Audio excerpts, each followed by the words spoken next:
Good afternoon. Welcome to the program Intersection and Activism in the Arts. I am Claudine Chang, the president of the APA Heritage Foundation and coordinator of the APA Heritage Celebration Committee. The API community has been facing extraordinary challenges this past year due to COVID and also the rising tide of racism. The need to stop anti-Asian hate and to eradicate systemic racism are priorities that are widely recognized. The fact is that we live in a diverse society, and addressing racism also requires a diverse, multicultural approach. This is what this afternoon's program is about. In the next hour, you will hear a number of conversations between artists of diverse ethnic backgrounds, talking about issues of cultural identities and sharing how they seek to advance social justice through art. And now, I would like to introduce San Francisco Mayor London Breed to give opening remarks and share her thoughts about the impact of art on bringing diverse communities together. Let's welcome Mayor Breed. Hi, I'm Mayor London Breed. I want to thank the APA Heritage Month Committee and the nonprofit and community partners who are joining us here today. When many of us think of APA Heritage Month, we think about the incredible celebrations, performances, and events that happen throughout the month of May. But this year, in light of the challenges we face, from a global pandemic to fighting systemic bias and racism to violent and hateful attacks, we are here, united, committed to working together to build bridges between our cultures and build a brighter future for all people. We stand up to the hatred and discrimination and say that not only will we not tolerate it, but we will actively work to dismantle it by coming together, supporting one another, celebrating and embracing our differences. Thank you to the APA Heritage Month Committee for recognizing the importance of hosting this intersectional event, because celebrating our diverse cultures and practicing love and compassion for each other is how we build stronger, more resilient communities. Take care and stay healthy and safe. Thank you, Mayor Breed, and thank you to Claudine for inviting me to be part of this celebratory program today. I'm Ann Lai, the Executive Director of SFFILM and the San Francisco International Film Festival, which is the longest running film festival in the Americas. I'm honored to be able to introduce the program for Intersections and Activism in the Arts. This is produced by the APA Heritage Month program in collaboration with the San Francisco Public Library and the San Francisco Arts Commission. For the first time, APA Heritage Month is showcasing artists from diverse ethnic and racial and cultural backgrounds, which is really exciting. With the three conversations you're about to hear, certain themes bubble up in the most intriguing way. The urgency of art as activism, art as a social impact tool, and art as a way to understand our similarities as human beings. To put it very simply, arts as an exploration of intersectionality and unity. I'm delighted to introduce the first of three conversations. Tongo Eisen-Martin is a poet, educator, and organizer, serving as our current San Francisco Poet Laureate, and he was born and raised in San Francisco. He will be in conversation with Michael Lambert, the city librarian for the San Francisco Public Library and the first Asian American to serve in that role. I hope you enjoy the conversation. Hello, everyone. Happy Asian Pacific American Heritage Month. My name is Michael Lambert, and I am the city librarian for the San Francisco Public Library. Today, it is my distinct honor and privilege to be in conversation with San Francisco's newest poet laureate, Tongo Eisen-Martin. Tongo, welcome. We are so delighted to have you here today at the main library in our Chinese Center, and congratulations on your appointment. Thank you. Thank you very much. It's good to be with you. Right on. Right on. Poetry and art can seem intrinsically personal, but you also seem to enjoy building, empowering, and participating in creative communities and endeavors. I'm curious, do you enjoy collaborating with other poets and artists? Well, you know, and poetry is kind of a natural hermitage. You know? in a way, there is a certain aspect of craft that really just experience with yourself and for yourself. But you know, a renaissance or a modernization of a craft only happens in collaboration. Only happens with us, you know, bumping up against each other.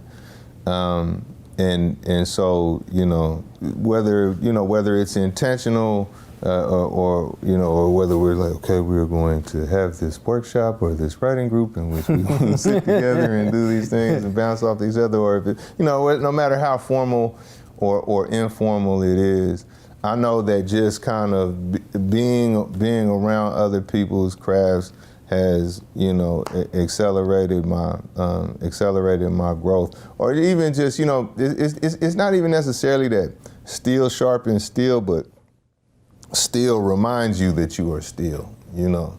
And so, you know, just even just watching, or you know, just being in the front row of one of these geniuses doing their thing melds you.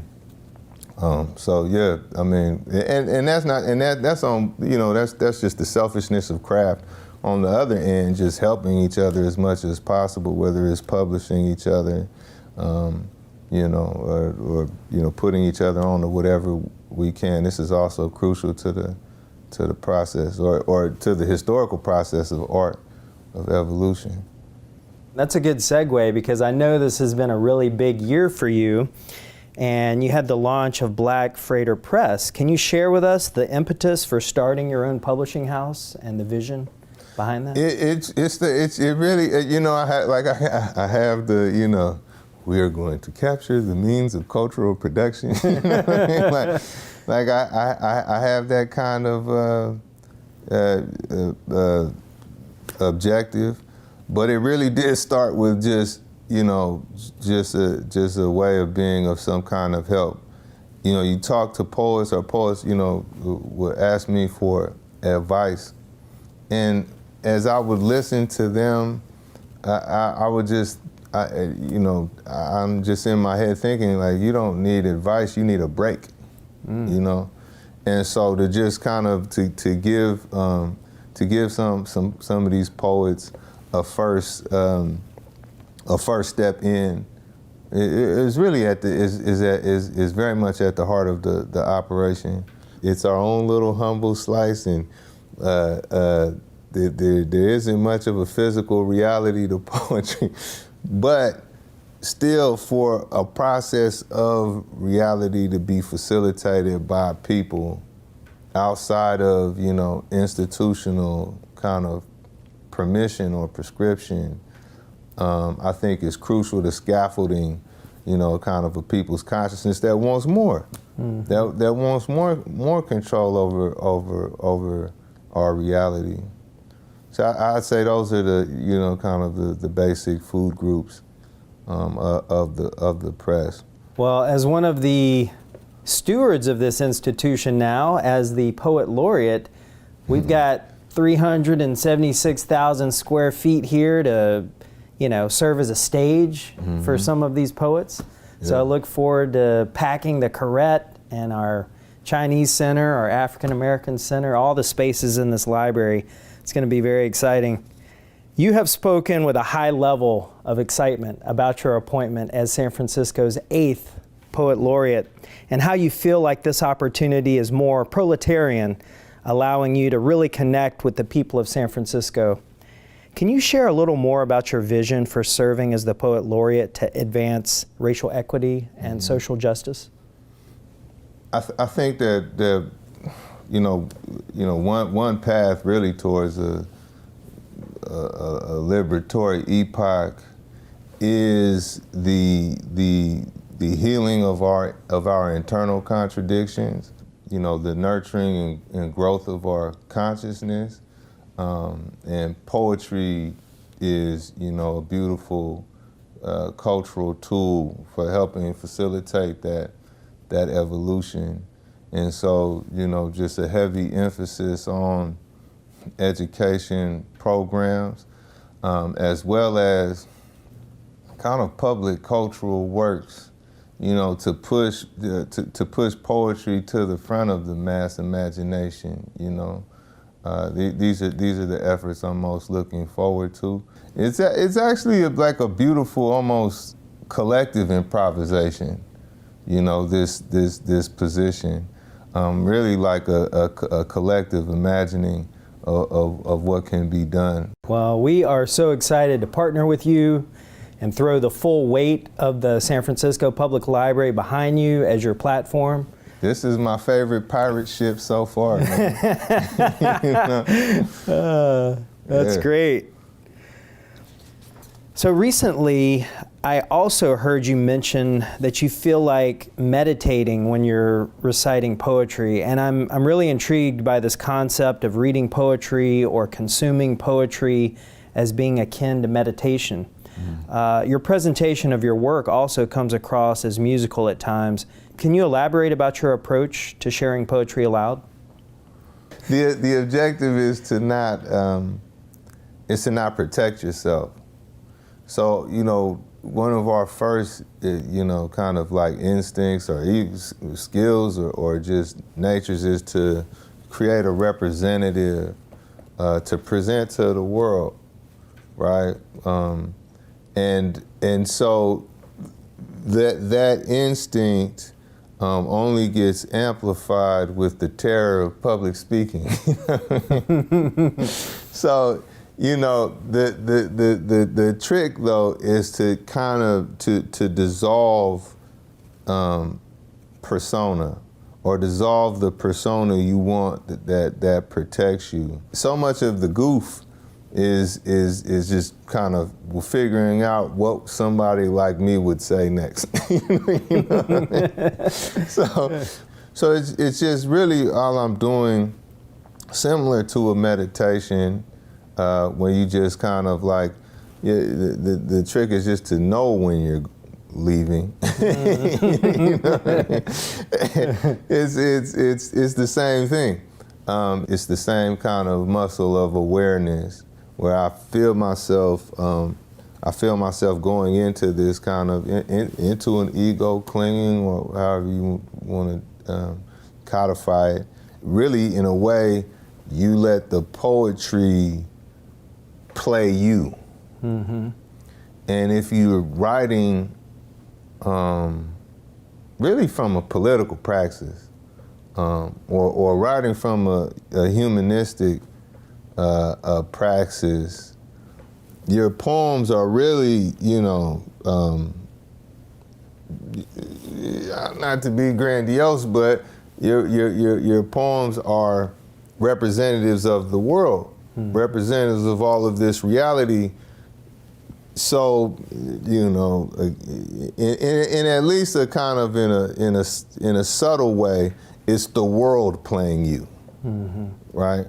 That's the opportunity, and that's all I'm looking for.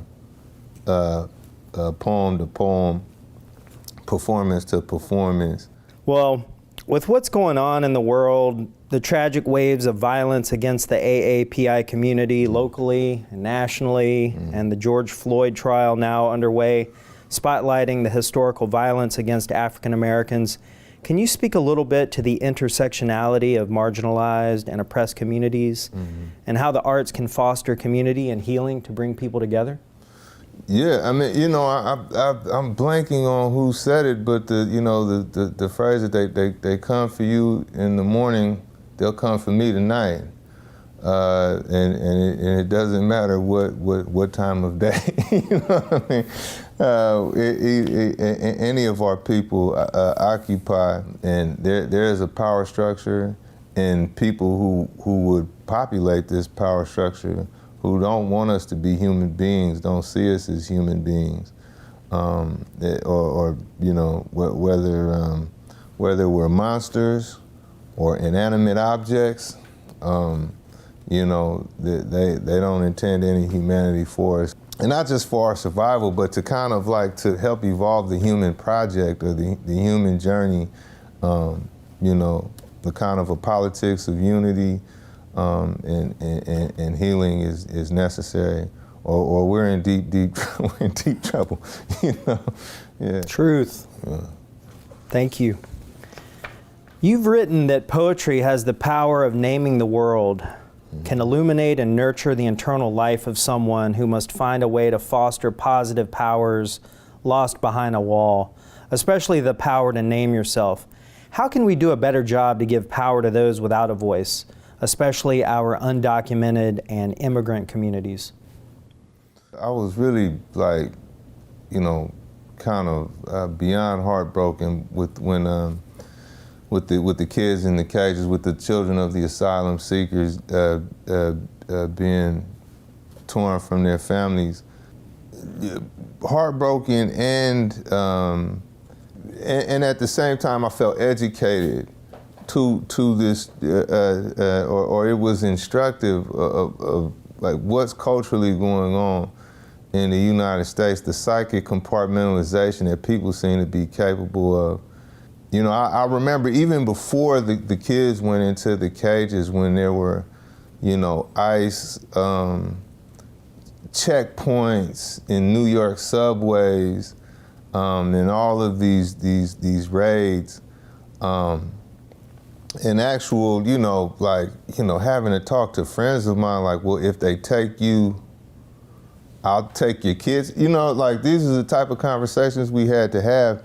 And I just noticed everybody was still just sipping their coffees, and, you know, there's too much going on with, you know, just trying to stick to their regular scheduled programming. This dissonance is the flavor of the flavor of attitude towards, you know, all of our immigrant communities. Again, it's this. So all that to say, like, in answer to the question, I actually think it's time for us all to put the coffee down. You know what I mean? We can't have, you know, I don't know why we got out of the streets. Mm-hmm. We can't participate in a status quo as long as any people are basically suffering acts of genocide. Mm-hmm.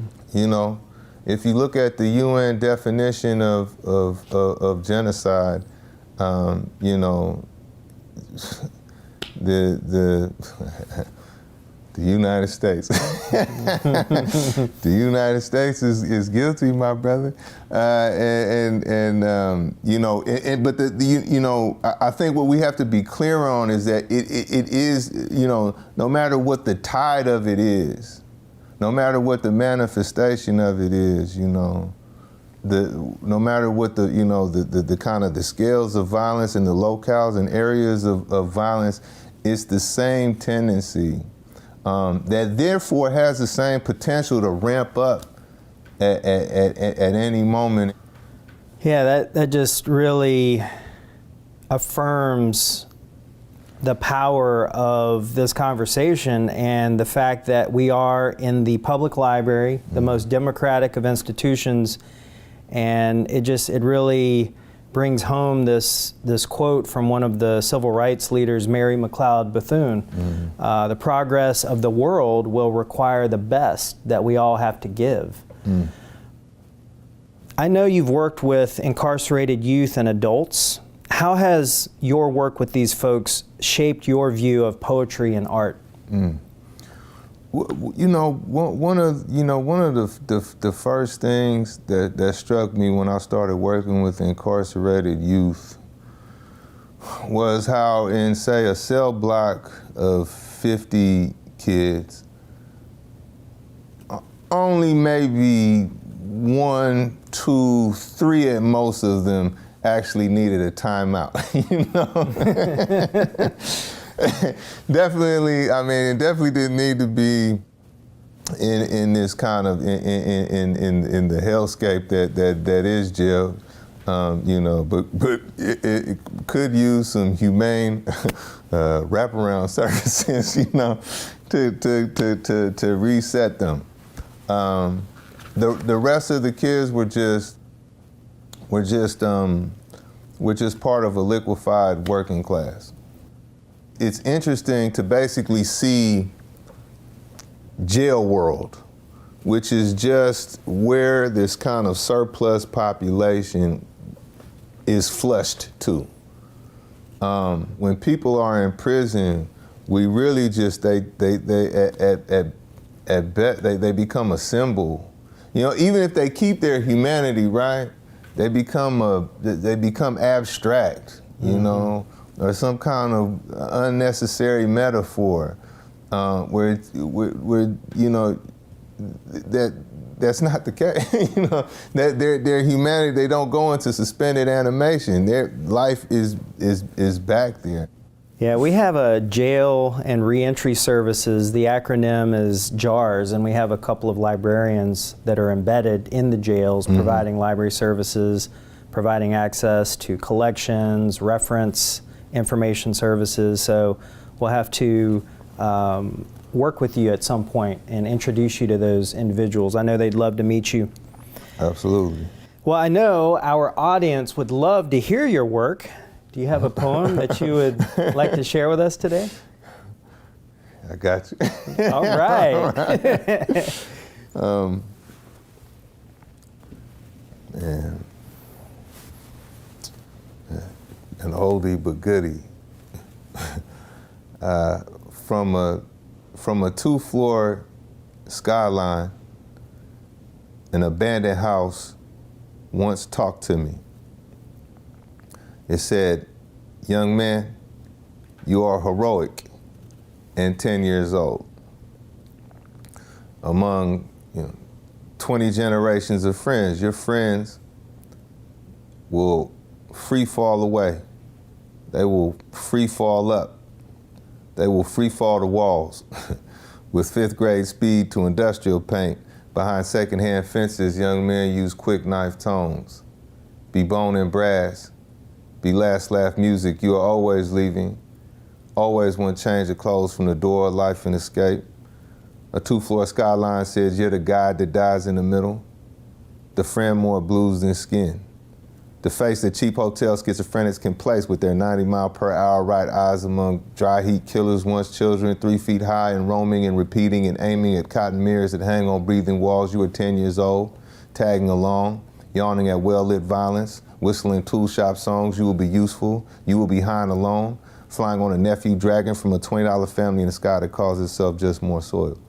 Around walls that are just walls, except these walls suggest you make wives out of highs and currency.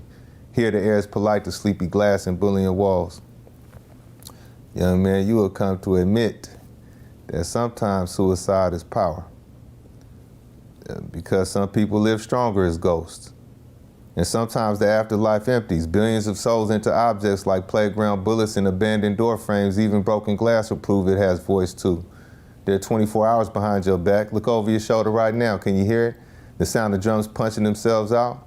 The sound of piano parts learned in between assassination attempts. Be bone and brass. Be bone enough for 2 souls. Be invincible again. Suffer red-eyed accents, professional fingertips, gifted victims, 6 in the morning beer, the first month of probation, to shout at the wall, see these words that shouldn't be home. Look behind you again. Be invincible again. Be windward. Be a sad machete. Be your son. Be a thief. Steal his back. Laugh too long. Never look away. The afterlife will empty and walk you home." Wow. Bravo. Tongo, thank you so much for joining us here today at the San Francisco Public Library. Happy Asian Pacific American Heritage Month. Right on. We're so glad everybody could join us today for this special program. So thank you so much, sir. It's been a pleasure. Right on, man. We now move to a conversation with Sharaya Souza, the Executive Director and co-founder of the American Indian Cultural District of San Francisco. Hosting the conversation is Ralph Remington, the Director of Cultural Affairs overseeing the San Francisco Arts Commission. Hi, everybody. I'm Ralph Remington. I'm Director of Cultural Affairs for the San Francisco Arts Commission in the City and County of San Francisco. And I'm here with... Hi, everyone. My name is Sharaya Souza. I'm the Executive Director and co-founder of the American Indian Cultural District. And I am Tata Taos Pueblo, Ute, and Kiowa. It's so great to be here with you today, Director Remington. Yes, great to be here with you. Just call me Ralph. So great to be here with you as well, Sharaya. And you know, we're quite in quite a time right now with what just happened with the Chauvin trial, all of the things that are happening. We just lived through the last 4 years of horror with the presidency, and hopefully we're at the beginning of a new period. Now we work in the area of arts and culture and cultural expression. And I know we talked some offline a bit about how do you deal with art and culture that is created for white consumption or the white gaze, and arts and cultural experiences that are created for the communities that they come from. And what are your thoughts around that? Yeah. How do you deal with it? I think the way that I see us doing it, at least as a city right now, is we're coming together strong. We're coming together as people at the bottom level. And I think by at the bottom level, I mean, we're coming together as people first and showing that solidarity, and it's moving up the chain to our leadership. And I think how we deal with it is we take that voice back and we take that power back together through our work, through what we do together, through how we elevate each other.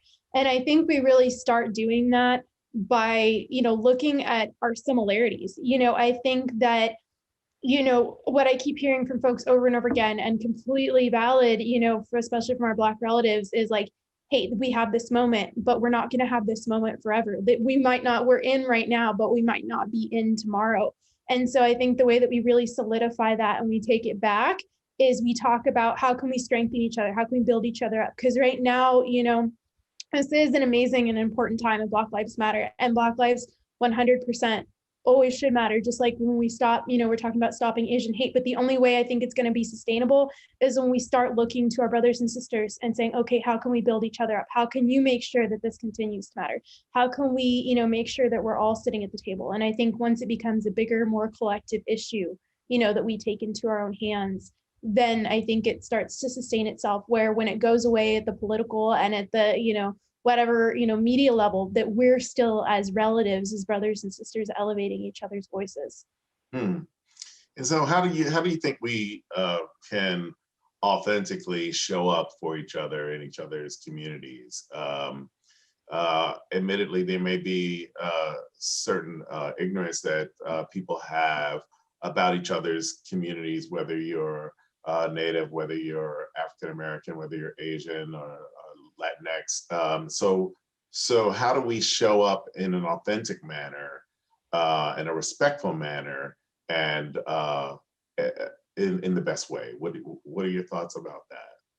Well, me personally, I can't, don't want to speak for folks, but me, it's just let's have really good, real dialogues with each other first about where the conflicts are within our own communities. Let's acknowledge our own harms. For instance, you just brought up a great point. The trial that happened today with Chauvin. Do we ever talk about sometimes, I know that there's those tensions between our communities. Do we ever talk about the fact that he also shot 2 American Indian men? And is that okay? Is talking about that going to create some sort of conflict? And then we're not just talking about, those sort of things. Do we talk about, where it happened in Minneapolis is also the home of where the Red Power movement for American Indian movement, began. And it began because of police brutality. So when we have those really real conversations of like, hey, it's okay to acknowledge it too. And hey, like we have way more in common, than we have apart from each other. And when we start those real conversations with each other, it's like, hey, brother, hey, sister, hey, relative, hey, all my relations, I see you, I hear you, I feel for you. Then it becomes, we're not creating these battles amongst each other, these battles for resources or these political battles. We're really strengthening and having those real conversations. And I'll be honest, for me, the folks that have come and reached out to me the most are our brothers and sisters in those communities. How can we bring you into a bonfire? How can we help you? Whenever I'm out at those events, I feel like it's us at that level having those conversations. So I think that's where the healing needs to start, is to be real with each other, to see where we intersect and where we get along, and to show up at each other's neighborhoods. I love when I'm invited out to, we're in the mission, we're citywide. I love going out to events like Potrero Hill, or what we're doing right now with Bayview, African American Arts Cultural District, organizing a walk together for our youth. Like, that's where we start to show up, is let's start to get together with each other. Let's start to see each other at that level for our kids, our youth.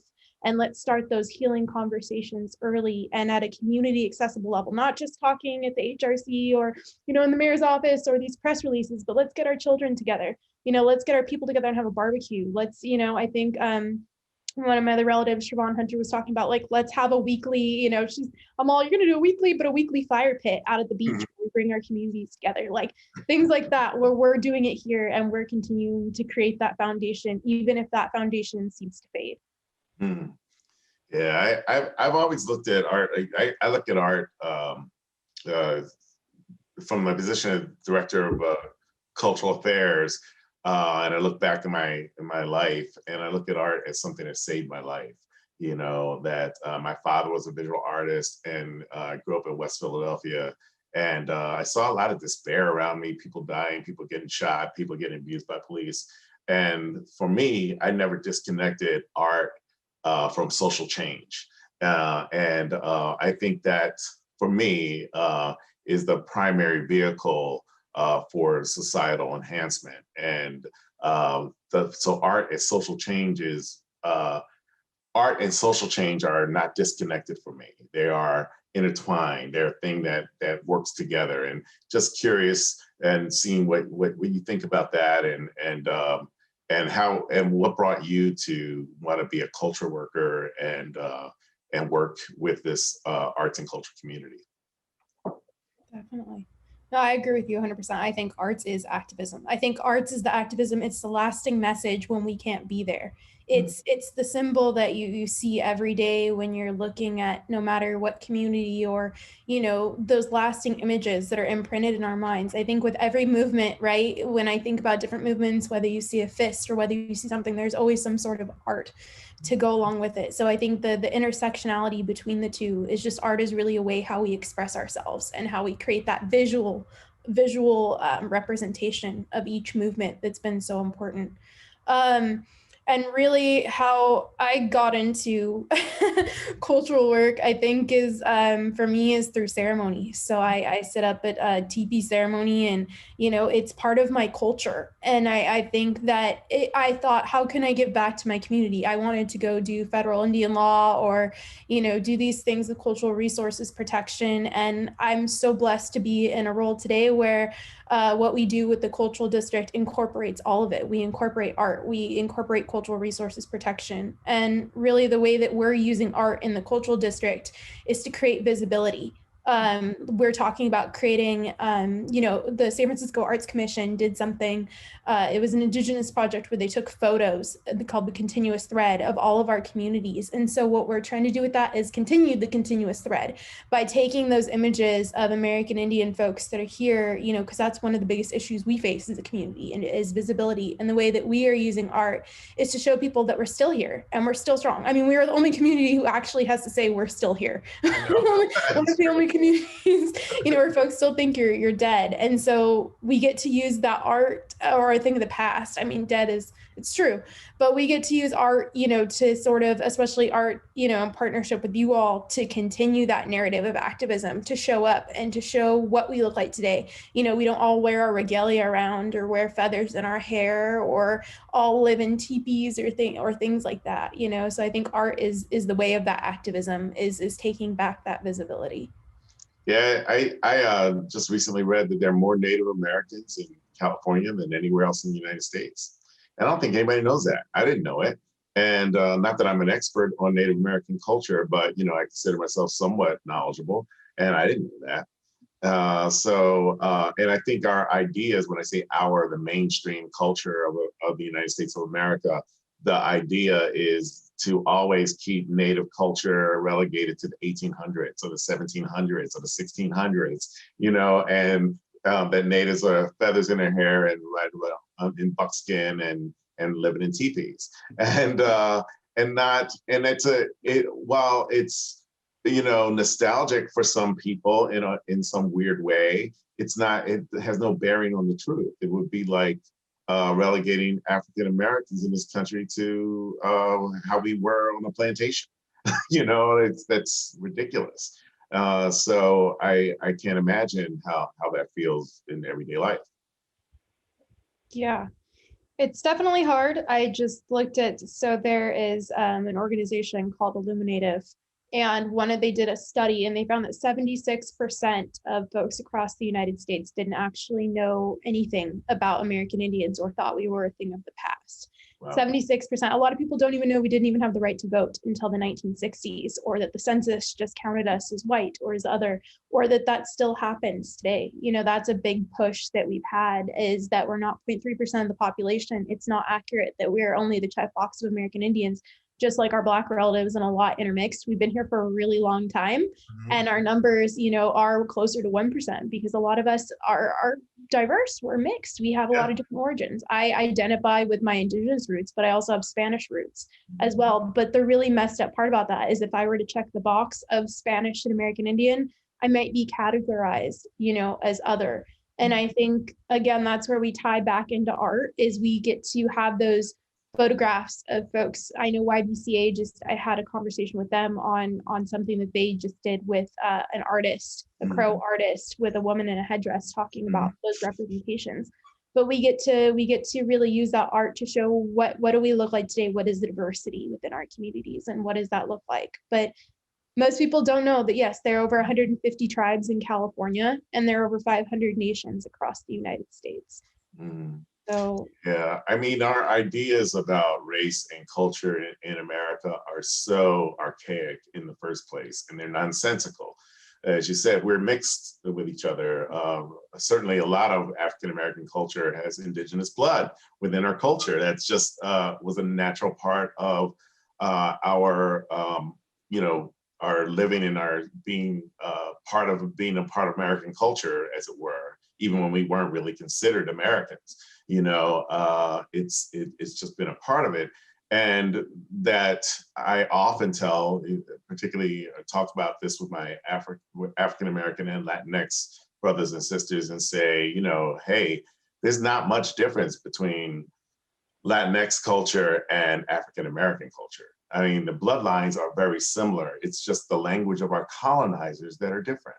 You know, my colonizer was British, you know, theirs were Portuguese or Spanish, you know, they're still colonizers, you know, and European white colonizers, they came over here and F things up, and that's where we are. And we are a product of that, and a creolization occurred that includes all of us. And it just shows how ridiculous the racial lines of demarcation are, and the fear of a dark planet, the fear of us all being one. And there's a big fear in that, which is why interracial laws were set up prohibiting interracial marriages, except, oddly enough, the marriage of Pocahontas and Captain John. How wild is that? That story is wild, right? You're familiar with that? Yeah. I mean, a 10-year-old woman a 10-year-old girl, excuse me. Yes. 13-year-old woman, and how Disney really just took that and tried to make that this glamour story that we're selling to our children about a Native woman needing to be saved by a white man in order to bring peace. It was just the fact, I mean, the story itself was real nice, you know, I guess, if you have no idea what went on, but to know the brutal truth and where they took that from is extremely, extremely disturbing. And those are the conversations we don't have. But I would love to touch on something that you brought up, because I don't hear this brought up enough, is the one thing that I don't care if you're Latinx, if you're Black, wherever you're from, if you've been here long enough. And this is one thing you'll hear from American Indians that I don't hear from my Black relatives probably enough, or Latinx or other folks enough that I'm hearing, is just that no matter where you're from, if you've been brought here for a while, you know, one of the things we say is like stolen bodies on stolen lands. You know, if you've been brought here for a while, one thing that is lost is, for our Black relatives, is a lot of them don't know where they came from. They don't know their songs. They don't know their indigenous language. They don't know their original cultures. They don't know their original foods. That is one thing that is lost that can never be gotten back. And not be gotten back, but if you don't know your roots and you don't even know where to start, my God, you know, you've been like so grateful for some American Indian folks that do have that to go back to. And, I can go home to Taos and I can walk my lands and I can listen to my aunties. I can learn our language. I can learn about our ceremonies. I can't imagine the pain and the trauma that comes from that, especially with our Latinx relatives, where there is that, colonization still happening, where some folks are ashamed to acknowledge, their indigenous roots. If they're Purepecha, Michoacan, where they're from, just like, oh no, I'm Mexican or I'm Mexican American. They don't have that. They lose their language and their songs and that pride. And so that's a form of colonization that no matter where you're from, I have friends that live here and they're like, I didn't learn how to speak Mandarin because I didn't think it was important and my family was ashamed, or that we're doing it to ourselves and our own relatives. And so I think this moment of solidarity, and this time I had a girlfriend I was talking to, she's like, this is the first time like I've actually been proud to be Chinese. Like I can come out, I don't have to like blend in with the crowd. This is the time where people are coming out and they're celebrating who they are and stepping out of the box. I know for me, for the longest time, I went by Shay and not Sharaya because I grew up in a town that was 98% white. And I was so tired of having my name butchered and being stepped on that I wanted to blend in. I didn't want to be Sharaya. I didn't want to be the girl, whose family's from New Mexico and came and opened a restaurant. I wanted to be Shay. I wanted to be that girl who fit in with everybody, not the person that stood out. And so I think what's so beautiful in this moment and with this diversity and this representation is that we can all finally step up and be like, this is me, whoever this is. And some of us are reinventing that for ourselves, and that's okay, as long as we're doing it together. But I think that this is such a beautiful moment where we can finally step up and be like, this is my heritage and I'm proud, and step up and sort of have that moment like we did, this weekend with the solidarity event, to stand together and do it together and come together and be unique and be different and still just see the intersectionalities between each other. Yes, absolutely. Intersectionality is so important because that shows the fact that you felt like you had to, hide or not bring your whole self to your everyday life. And of course, many of us, if not most of us, in marginalized and disenfranchised communities feel like we can't bring our whole selves to work. We can't bring our whole selves to just waking up and walking down the street and interacting with people. We just can't bring our whole selves to that conversation.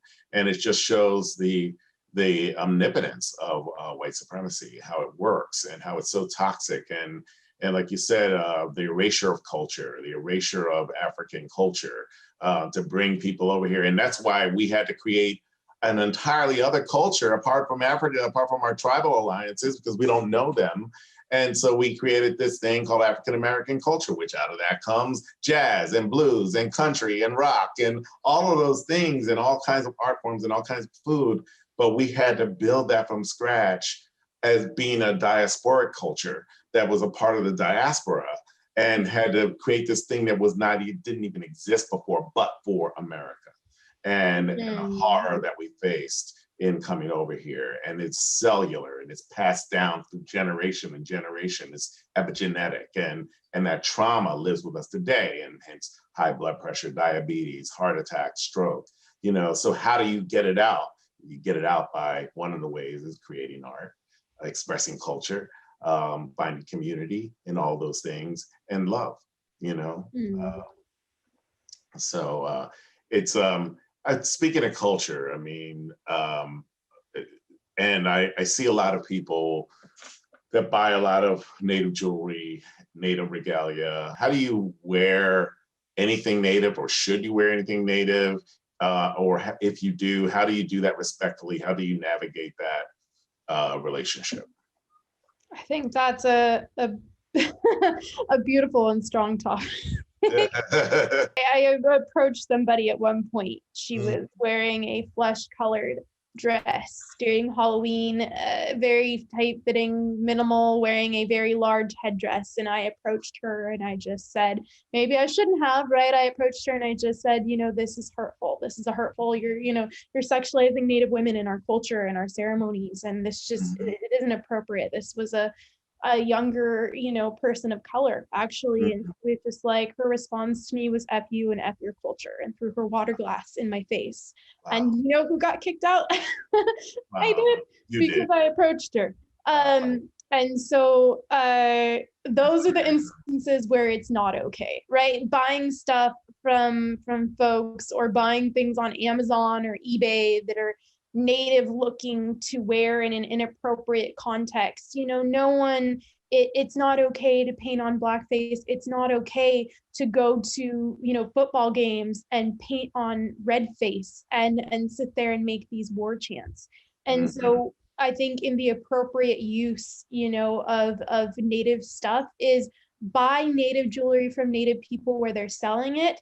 Ask them, what is the purpose of this? What does this represent to you? And wear it respectfully. If you want to wear a pair of earrings, if you want to wear a necklace, great. But don't show up at Burning Man in a headdress. Don't put on big native earrings and big native necklaces and show up at some event where folks are taking substances and wear it with something provocative.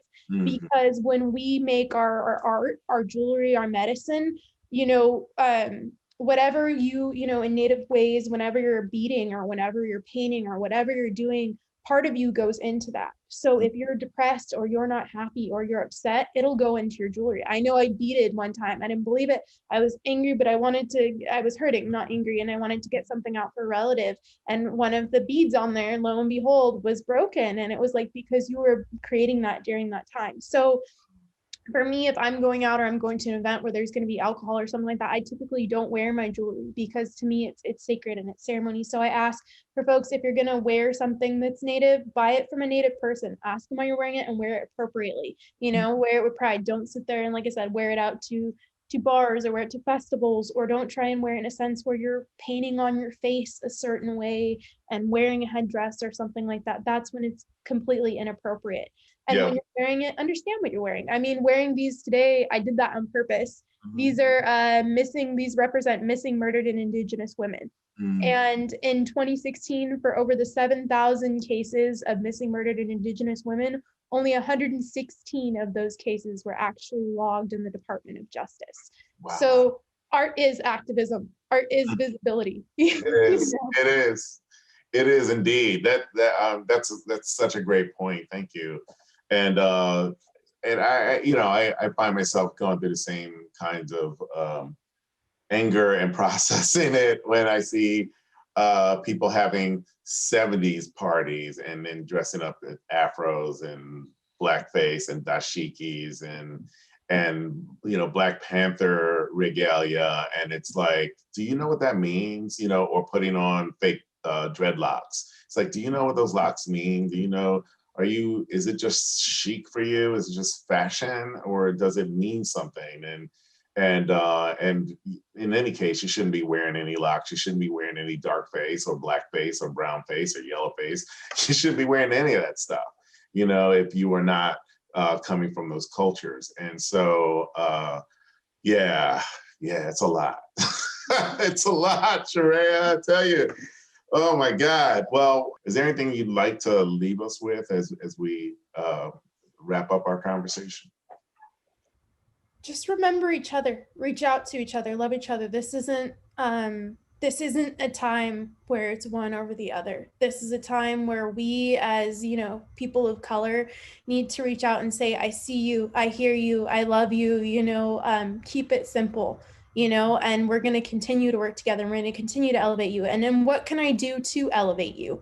I need to do better at that too. What can I do to elevate you? Aside from just show up, how can we help do this together and bring it together? And so I hope that in addition to these amazing solidarity events, I really want to see more artwork across the city. I would love for a statue, and I know I'm going on a tangent, but I would love for all the dang statues that are taken down, let's honor our diverse women leadership. Women, actually, I'm about women. Less than, I think, 10% of statues actually are women.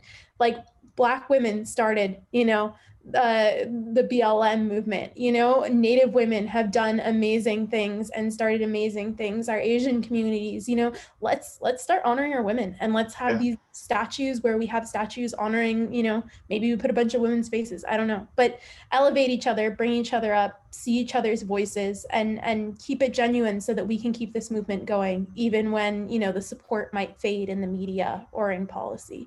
Oh, absolutely. I think that's so well said, and I can double down on that statement for sure. So thank you for that. It's been a pleasure talking to you today. It's going to be part of our ongoing conversation over the next years, I'm sure. and even more. So thank you, Sharaya, for spending this time with us, and thanks for having this dialogue. And everyone else, have a great day and a better year ahead. Thank you, Director Remington. Take care, everyone. Thank you. We close our program today with the multidisciplinary artist and filmmaker Sammay Dizon.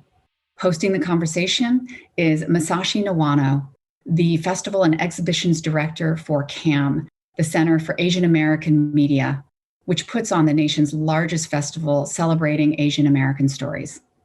Please enjoy. Hello, everyone. I want to welcome you all to this very special program. My name is Masashi Niwano. I'm the Festival and Exhibitions Director at CAAM, the Center for Asian American Media. And I want to thank so much the APA Heritage Month Planning Committee. Thank you so much, Claudine, for letting me be part of this curation for this very special event. I've been talking to Claudine for a few months on this program, on how we can create an event for Heritage Month that can be inclusive, that can bring different diverse artists, community members together. This is a tricky time in the world, so I think having artists who can inspire different communities is really important. So once again, I am so glad we're all here together. As I mentioned, I'm the festival director of CAAMFest. So CAAMFest is the nation's largest Asian American film festival that will be starting in a few weeks, or in a week, May 13th to the 23rd. We will be having in-person screenings at Fort Mason Drive-In. We'll also have so many amazing virtual programs, live virtual events, and over 80 films on our on-demand platform. So for any of that, please go to our website, caamfest.com. Today, I am so thrilled to have with us an artist who I have only known recently, but I've been so blown away, and I'm going to talk a lot about what impresses me so much about her. We have Sammay Dizon, a queer Filipinx-American interdisciplinary artist, choreographer, filmmaker, and cultural producer. Since 2015, Dizon has created work and performed professionally throughout the Bay Area, also touring nationally and internationally through her artistic practice and community facilitation. Welcome, Sammay. Thank you so much for being here. Thank you so much for that warm welcome, Masashi. That was wonderful. Well, I first knew about you when you submitted your film, which we will be talking about in a minute. But when I watched your film, of course, I was blown away not only by cinematically what you accomplished, but the performance in it and all the passion that's in it. And then I reached out to not only my CAAM staff, but others within the community. And the first thing people said was, how do you not know who Sammay is? She is amazing. Her work is so good. You're so well respected. So I feel guilty for not knowing you earlier, but I know your art intersects dance, theater, performing arts, spoken word, music. Can you talk about yourself as an artist? That's right. That's so beautiful. I'm so glad. I'm just like thinking about all of our mutual connections and community exchanges. That's really my goal, you know, is to be an interdisciplinary artist, is to find the ways in which the mediums and the gifts that I embody and utilize within my practice can find like just really generative relationships with one another. So I've been a dancer, a choreographer, a performing artist for years and years. And that's how most folks know my work in the community. And film is really something that I kind of took upon myself because I wanted to reach more of my diasporic audience. So all of our, you know, beloved ones beyond the Bay Area, and to have this film, Hinga, really encapsulate the various mediums, and as you spoke to cinematically, really bring together things in a cohesive way that honestly, I don't think any of us, you know, in the cast and crew really knew what was going on in my mind even. I don't know if I knew what was going on per se, but the way in which things were brought together, and I just have to shout out Kat Cole and Josh Ikban, who the director of photography, editor, and then sound designer and composer, the way we worked together to really manifest ritual and prayer and deep intentionality through this film has just been magic. So that's wonderful. We're going to watch a clip soon, so you'll all get to see a little bit of a snapshot of this film. And I should mention, this film will be playing at CAAMFest, so please come to our festival, check out this film. There'll also be a Q&A as part of that as well. When I think about you as an artist, right, and we talk about all the different types of art form, from dance to performance to music, spoken word, this film encompasses it all. I also know that you do them all also at times individually. I'm curious, when you're approaching a project, are you thinking about how to present that and what's the best way? Or is it more natural in evoking, whether it's a ritual, a feeling, history, figuring out, like, it all come more naturally? Or do you think more about the form? Like, how you as an artist, how do you approach that? That's such an interesting question. I think first and foremost, I just really ground into the body. I mean, all of my work is sourced from the body. It's about embodiment. And so it's very rare that I'll do a spoken word piece and just read it. That's actually really rare for me, because I believe in so much the idea of us being connected to the body and being able to express ourselves through the body. And so I think that is just first and foremost. I think of the ways in which I can activate my whole being. And so oftentimes that'll like start with the dance or a movement or improvisation or a freestyle. And then from there, I think I start to imagine and wonder and get curious about what other elements can really not just inform the work, but really like give it more fuel. Like, how can I impact the audience? How can I impact the audience in a way that like really touches on body, mind, and spirit? So I think that's kind of how the process starts out. That's wonderful. As a local artist, how does the Bay Area inspire your work? Oh, you get me emotional.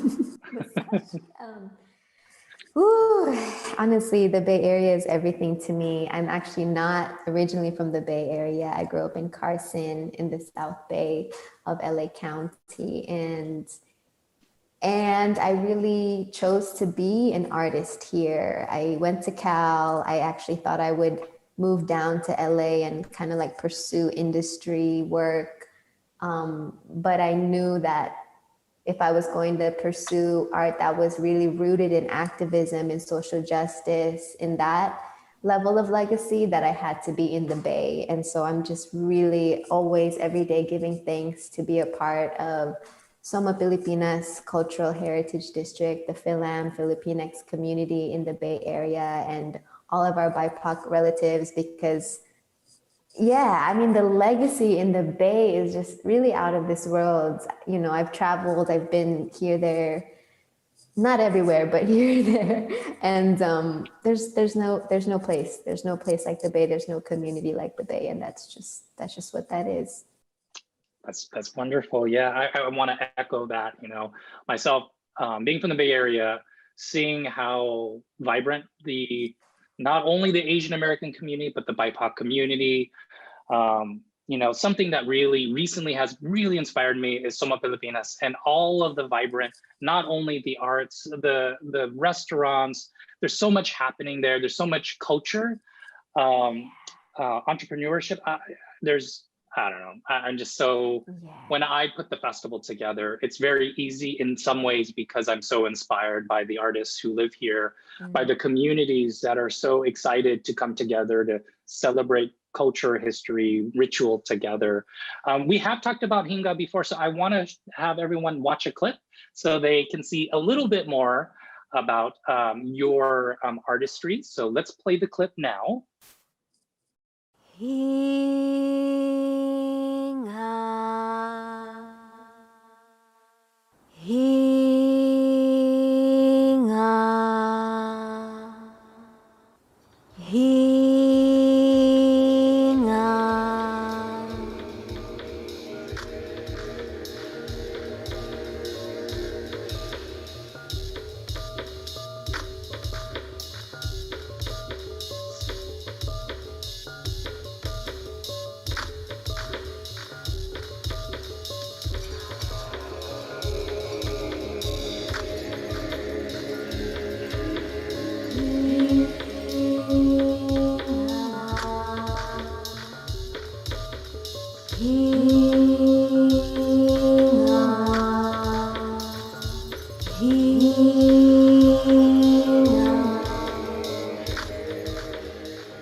So you all got to see the clip. It is such a fabulous film. And, you know, to your point earlier, I watched it a few times. And in the programming process, like usually I'll watch one film and have to make that decision. But with your film, there is so much complexity, and it being also very much a local film. There's so many neighborhoods, so many references in there that I wanted to watch it multiple times.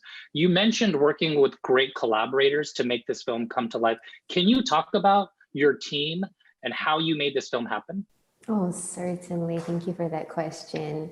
Yes, I truly believe, you know, teamwork makes the dream work. And I feel very blessed and fortunate that throughout my years of making art, I've just gotten to work with the best, you know, the best beings in the community. And for this film, you know, this was actually supposed to be a live performance, right? Pre-COVID, this was actually supposed to take place at the Yerba Buena Gardens. And when that was not possible, you know, it felt just kind of natural, since I was already exploring film, to create this work. And the one collaborator that I knew I had to work with from that original vision was Amihan. And Amihan is the daughter of Raquel, who is the program manager at some of Filipinas Cultural Heritage District. She's born and raised in the city. She's an Excelsior artist, and she's really of the next generation. You know, and I'll never forget seeing her perform for the first time. And you know, when you just like see an artist that you just like are blown away with, and you're like, oh, I'm going to work with you one day. That was my immediate, just immediate charge when I first saw Amihan. And she just really knows what she's saying. She really has the like intellect and the creative like prowess to really marry those things together, arts and activism. And so actually the both of us were in a pretty deep creative process for some months. And that's actually when we had found out that a beloved and young activist in our community, Amado Kaya Kanam Rodriguez, passed away, who's also Amihan's cousin. And so that grief, you know, that story, that wanting to honor Amado, slowly but surely became kind of a really main point of the film. And, you know, gosh, the team is, I think, we're an all Philippine-X crew. And then within our cast, mostly Filipinx, and of course with our amazing brother, Terrence Pashal, who I have the incredible honor of getting to have been a company member with Embodiment Project with. And so every person in that cast, from cast to crew, there's like really deep relations there, you know, from either past works or past collaborations. There was a couple folks who assisted that were more so new, but just even hearing them speak to the power that the production and the process had on their processes. And really, I think the whole filming really affirmed just the way that we do our work and how that's not normal. I think I'm always reminding myself, I'm like, oh yeah, that's right. Like what you get, you know, what we all, including myself, get from the process when we really are rooted in our ancestral ways and wanting to lift up decolonizing and re-indigenizing, and just the really myriad of ways in which spirituality and our culture and our activism, all of those things like can intersect and should. It's so fulfilling. It's so fulfilling. Yeah. And I think it's fabulous. Those are all such ambitious things to tackle in a project, but in a film as well. And I have to say, your film does that. And what I love about it, I mean, the performances themselves are breathtaking. And I can definitely see this as a live performance piece. And, you know, as you talk about collaborating, I hope our relationship together continues on, because I can see this on big stages at the Castro and in other spaces. I think it's fabulous. What I love about the film, though, as well, is like there is so many things that are in there that feel so natural, not constructed, but as you talk about legacy and kind of honoring the kind of generations of artists, but also having this space for new artists to kind of come together to perform. You know, what I love about the film is that you're touching on all these things in a way that is not overwhelming for the audience. It's very immersive, and you're getting this sense that you would get from a live performance through through a lens, and that is actually very hard to do. I've seen a lot of live performance pieces that it's tricky to capture that. So I hope everyone here, whether it's at CAAMFest or in the future in some capacity, please find this film, learn more about Sammay. You know, this event that we're here together, this conversation, is part of APA Heritage Month. So I wanted to take a minute to talk through Heritage Month. You know, this is a time for not only the Asian American communities, but communities in general to celebrate Asian American, our legacy, our stories. Can you talk about why it's important for us to come together to celebrate all the things that you're talking about right now? Oh yes, certainly, because it makes us who we are, period.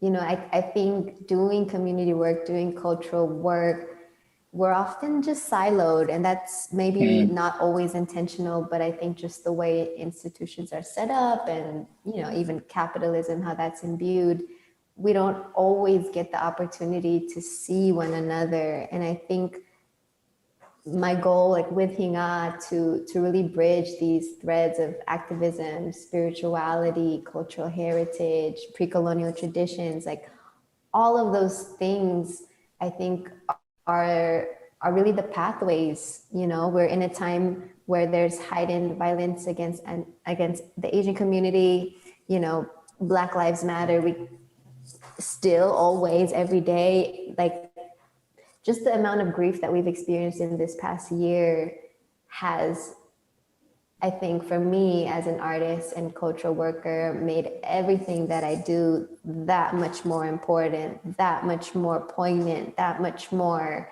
urgent. I think there's an urgency that I'm feeling. And so, you know, I think this film really helps us to kind of push that urgency a bit more, whereas in a live performance, it's often, you know, at the theater for a weekend, right? And maybe it'll tour, maybe it won't, depending on the many factors. But the way in which this film, like, I mean, you just spoke to it, that we can take it to this place and this place.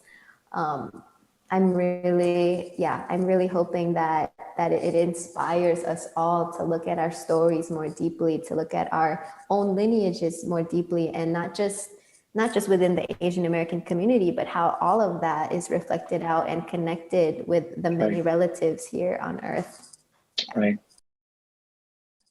We are out of time, so Sammay, I want to thank you so much. I think what a perfect way to not only kind of wrap up the goal of your film, but I think Heritage Month in general. I think all what you're saying is so true. It is such a vital time right now. I want to thank you for making this film. Again, please, everyone, check it out. But through Heritage Month and beyond, I mean, it's not really just 1 month, but let's find ways to connect with each other. Let's find ways to find solidarity points, and your film does that. So I want to thank you once again. Thank you all so much.